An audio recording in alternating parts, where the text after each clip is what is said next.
intani maanta waxay tahay inaan ku soo gudbinayno aan ku leenahay ogow oo xusuusnow inaad adoon Ilaahay tahay inaadan iloobin wixii lagu abuuray inaadan iloobin maqsadka laga leeyahay inaadan iloobin cidda kaliya wax ku tari karta abaar iyo mushkilad hadaad dareemayso hadaad awlaad la'aan dareemayso hadaad caafimaad la'aan dareemayso hadaad maxaan ku dhahdaayay masiibo iyo dulmi cid ka haysta jiro Ilaahay inaad xasuusnatoodan iloobin way fariinta saddex misaal baan ku siinaya qisada koobaad waxa lagu tilmaamaa ibnu abi dunya kitaabu leeyahay inuu ku wariyay isagoo zuhdiga ka waramay iyo alla bariga iyo cibaadada qofka muslimka ah waxa kale oo wariyay Hasan al-Basri isagoo Anas ibn Malik ka wariyay nin ansaariya inuu ahaa nin ganacsada lagu tilmaamay naasik iyo waric xalaal miirad inuu ahaa xilligii nabi Muhammad alayhi salaatu wasalaam ninkaasi inuu maalin maalmaha kamida isagoo safar doonaya soo maray tuulooyinka iyo magaalooyinka deegaanka bani aadamka kamida oo dhinaca Shaam inay ahayd lagu tilmaamay ninkii waxa uu warsaday cid gaadiidlaya oo uu kaashado oo uu weheshado oo dariiqa marisa waxa loo sheegay nin dadka ka kireeya fardo ninkiiba farda iyo gaadiid ka kireeyay ninkaas oo tuugaha asalkiisa yaa markii wadadii dhexda la sii marayay wuxuu yiri wadadan inagu leex waxa uu yiri war wadadan haynagu leexina tana raadkiya dadka cagtoodu ka muuqataaya inna mari wuxuu yiri may anigu tana naqaano tana dhow oo tana toobiya wadadii ayuu ku hormaray ninkii dabeedna markii hawd halkaas ahiya kayniya dhul qariiba la dhex maray iyo togag la maraayo yaa wuxuu tusay lafa dad badan oo dhintay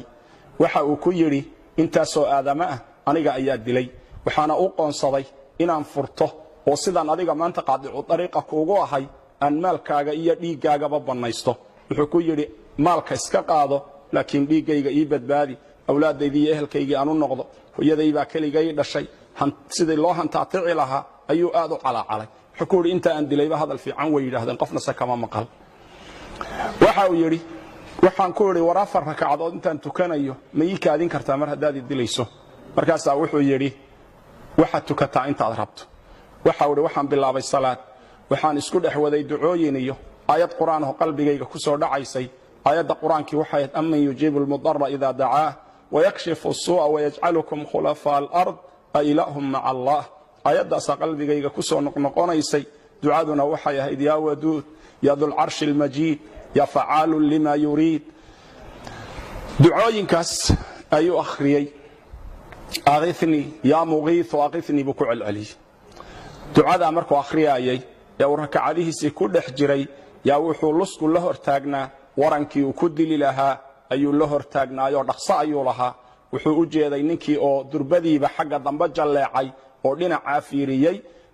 isagiina salaadii intuu ka baxay buu fiiriyay dabeedna waxa uu arkay nin faras wata oo aad u soo ordayo waadiga iyo toga dhinaca hoose ka soo socda waran ololayana gacanta ku wata ninkii ayaa ku dhuftay markaas uu ninkii dilay waa weydiiyay oo wuxuu ku yiri ilaah baan kugu dhaariyay yaa tahay wuxuu yiri anigu malag baanahay u xil saaran amman yujibul mudarra idha da'aahu wa yakshifu as-su'a wa yaj'alukum khulafa al-ard anigu dadka mudariinta wadooyinku markay ka xidhmaan dadka ilaahay u laabta dadka alla waafajiyo inay ilaahay u noqdaan kuwaas anigu iska rabtaagaa buu dabeedna wuxuu yiri yaa muqiith waqifni markaa lahayd albaabka koobaad ee samada gariiray markaas samadana lagu garaacayo garaaceedii ka fadhii weynay buu yiri markaas aniga la soo diray inaan adiga ku kaalmeeyo waaniga ku kaalmeeyay buu miyaan orod yara mar hadaan inta kugu soo ajiiban kuugu imid walaal waxaan ku leeyahay